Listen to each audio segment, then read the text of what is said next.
What's good, everybody? Welcome to the Code Train channel. This is Code Train here, and today is going to be a video game review, face to face here today. Today, we're going to be reviewing Dragon Ball Sparking Zero. Now, I did say that I was going to try to do a little bit more of extra content here on this channel outside of wrestling, and we've done that with the podcast. And now I'm going to start reviewing big games that I feel like could be reviewed here and could be potentially played here in live stream format will be reviewed here on the Train Talks, well, not on the Code Train channel and the Sean Train Productions. Today's first one will be Dragon Ball Sparking Zero. After 17 long years, I remember when Dragon Ball Z Budokai Tenkaichi 3 came out. I was about, I would say, 4 years old. 4 years old when Dragon Ball Z Budokai Tenkaichi 3 released, or Sparking Nano here overseas. 17 years later, we finally got that long-awaited sequel to Dragon Ball Z Budokai Tenkaichi 3 in the form of Dragon Ball Sparking Zero. Dragon Ball Sparking Zero is a PS5 and Xbox One exclusive game that you can only play on the PlayStation 5 and Xbox Series consoles. It is a game made for the fans and by the fans. I think that this is one of the most complete Dragon Ball experiences that you will get on the market today. Has flair that cannot be duplicated by any Dragon Ball game, gameplay mechanics that we haven't seen in the Dragon Ball game in years. And I feel like this is how you do fan service. What do I mean by how do you do fan service? Dragon Ball Z Sparking Zero is a game for the fans. From the memorable opening sequence, where it now has Dragon Ball Super characters to tell the evolution of how much Dragon Ball has grown since 2007. From the memorable music from Budokai Tenkaichi 2 and 3 and 1 in the game, to the classic controls. You can go back and relive those PlayStation 2 days if you so fit in this game. You can play with those classic controls that made you feel like you were Goku going Super Saiyan 3. That made you feel like you were Vegeta, Piccolo, Tien, Gohan, etc.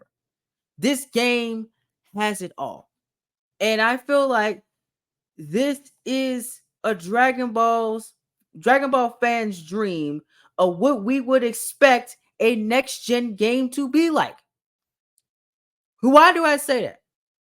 Because again, 17 long years since we got a Dragon Ball Sparking Zero game, Sparking series game. Raging Blast came along in during the Xbox 360 and PS3 days. I bought Raging Blast 1. Raging Blast 1 stopped working. Raging Blast 2 was my main. I never rebought Raging Blast 1. So I never really got to fully experience Raging Blast 1, but people said I wasn't missing that much because it stopped working. I bought Raging Blast 2. I think Raging Blast 2 at the time was one of the best fighters that we had that was close to the Budokai Tenkaichi series. But Raging Blast had that gameplay that was different from Budokai Tenkaichi 3. And this was everything I wanted and more. You know, from the story to the gameplay to the mantras to the acting. The voice acting was superb. The gameplay is some of the best gameplay I played. And keep in mind, I am an avid Dragon Ball watcher. I grew up on Dragon Ball Z. My dad owns the orange and green Funimation dub of Dragon Ball Z and Dragon Ball GT. I watched the series from the beginning all the way to the end with my dad over the years.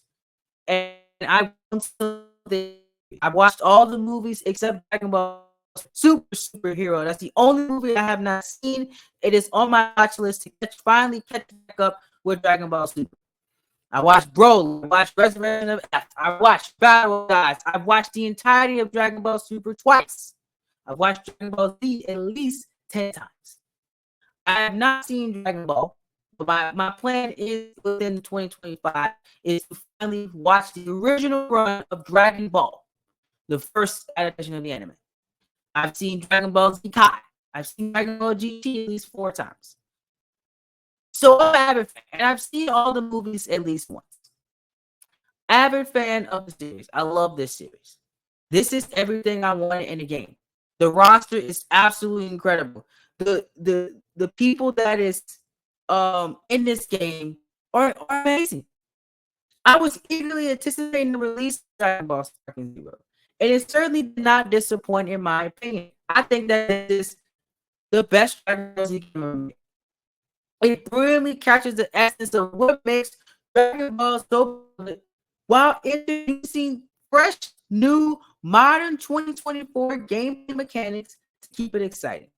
The visuals in this game are stunning. This is next gen from the environments. We have not had a big environment like this is Dragon Ball Z Kakarot, which Kakarot was only limited due to its story. You couldn't have multiplayer in Kakarot. Kakarot was a single-player experience, a different type of game made for the PS4 and Xbox One, and later re-released on PS5. Kakarot was different. This blows Kakarot out of the water in every single way. The colors, the fluid animations that makes battles feel dynamic and intense and different from one another, folks. You will not get the same sparking experience, no pun intended, that you think you're going to get. You're not going to get that experience twice. Absolutely not. The combat system is where this game flourishes, in my opinion. The controls are able to align both the old and new to come in and dive right in. I messed with the combat for about 2 hours and I knew what I was doing. After not playing Dragon Ball Z Budokai Tenkaichi 3 since I was 6 years old, I knew exactly what I was doing. Keep that in mind, folks.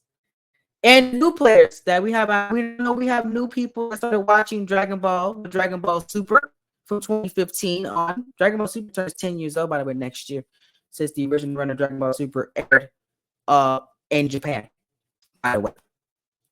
Crazy how fast time is flying. And Resurrection F turns 10 years old next year as well. Battle Gods just turned 10 years old this year. Time is rolling, by the way, folks. R.I.P. Akira Toriyama. We miss you, bro. This is in essence everything a Dragon Ball fan would like and more, in my opinion. It's exciting. It's exhilarating, man. It's really makes you think when you're on the hardest difficulty. These people don't play. Like, Grade 8 Vegeta is real, bro. I went through Grade 8 Vegeta and I cried. I ain't crying, but I was sweating during that Grade 8 Vegeta fight. I was sweating hard because of the gameplay. These Grade 8s are no joke. And then you got a team of Grade 8s, unless you have Super Saiyan 4 Gogeta, you have Blue Gogeta, Blue Vegeta on your team. If you got a regular band of people, like early Dragon Ball characters and early Dragon Ball characters on that team, you will sweat. That it will be hard fighting in this game. I'm telling you, Giants, they don't play. The story mode, I've heard mixed reviews on, and I'm mixed on it as well. I'll tell you why. It offers an engaging narrative that weaves fans together to the classic arcs with new twists. This is the best part about it. It treats for fans feature from epic battles. The cutscenes are well animated, adding depth to the storytelling. I think that the slideshow mechanic is the only weakness, and this is why I'm gonna give my rating to this game for that. I think that it needs to be improved for next game. I love the what ifs, but I think they could have been a little bit more in depth. I think, despite any no what if episodes there, I would like to see us play through Dragon Ball Z and have those what if options pop up, and they continue to write that. Don't let it stop after that episode and then we go back to the regular story. Let us continue on and see how, let's say, if Goku killed Frieza on Planet Namek, how does that change the Android Saga? Now, Goku and friends do they still get warned by Trunks? Do Trunks still come back to the future? in that time period that he comes, does he come back later? That affects the Android. That affects the Android saga early, and before Cell shows up. What if Cell dies in his second form? How would that change the thing? What if they kill him in his first form? How does that change the Majin Buu saga? If Goku's alive and he doesn't die, I don't think the Buu arc happens. I think that the Bora is killed after that. Majin Vegeta's never born. Eventually, Gohan was going to quit, and Vegeta or Goku would have killed the Bora. But could happen? Could Goku and Vegeta be weaker since Goku didn't die? Keep in mind, the reason why Goku attained Super Saiyan 3 was because he was able to train in the afterlife for all those years. I don't think Goku gets Super Saiyan 3 if he doesn't die. So that's the avenues that I like to see. This is nothing from the game, by the way. I didn't spoil anything from the game. These what if battles are very, very interesting. I said Cell second form. That's not in the game. I'm just spitting off the cuff here, okay? In my opinion, this is how I see things going. I think that we should have a little bit more creative freedom and aspect for the experience. Don't get me wrong, this game is great, but there's still things that can be improved in the storytelling aspect. Now, I get it. People have different opinions when it comes to the story mode. Yes, we've seen the story told like at least 1,000 times at this point. Yes, I've seen the anime multiple times. Yes, I've seen the classics or classics. I understand that. But you got a new generation of fans who are going to watch the menu, and they're going to want to go back and watch and probably experience the battles for themselves through gameplay. I know people like that. So I think that to better improve the story, I think we should dive deeper into those what-ifs for the fan service for Sparking 1 or whatever they're going to call the second game, because there's no way Bandai does not wait. They're not waiting 17 years to make another Sparking game. There's no way. There's absolutely no way you're going to wait 17 years. You have the foundation. You have the next-gen technology. You can easily make another Sparking game.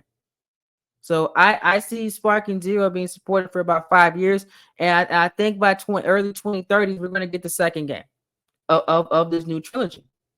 The multiplayer experience. Now I don't have that much time with the multiplayer yet, so I'm not really going to judge its quality. I'm going to go off of what people say. It's very, very great. Playing with friends is great. I heard the matchmaking is smooth and the competitive spirit and gameplay, because again, you sweat, you do what you got to do. You know what I'm saying? And that's what happens with that experience. I think that it's a great game, gameplay multiplayer wise, and we'll see what happens and how they really improve on this as we go along in the future. So I have more of a review on multiplayer probably after I play it. This is why I challenge you guys down there. Okay, everybody's watching this on the Code Train channel. I want you to do me a favor. Code Train _ 2025 is my new PlayStation Network handle. If you're on PS5, please add me. Add me on PS5 and we can play games of Sparking Zero. I would love to take care of y'all along because I think I'm a great Sparking Zero player. I will be live streaming Dragon Ball Sparking Zero in November. That's my plan, to live streaming here on the Code Train channel. I have one of my first live streams on my PS5.